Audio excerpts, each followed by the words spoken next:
आजच्या एपिसोडमध्ये भन्नाट ट्विस्ट आहे. अर्जुन स्केच आर्टिस्टला विचारतो, सायलीच्या आयडी कार्डवरचं चित्र नीट दिसत नाहीये, तू ते बनवून देशील का? पण स्केच आर्टिस्ट साफ नाही म्हणतो, कारण फोटो खूपच खराब झालेला असतो.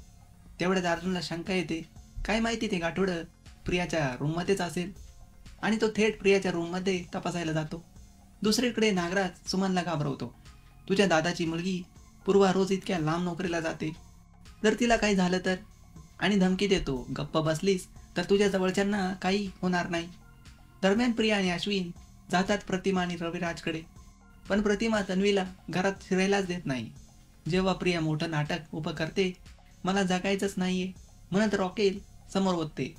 अश्विनही प्रतिमासमोर हात जोडतो.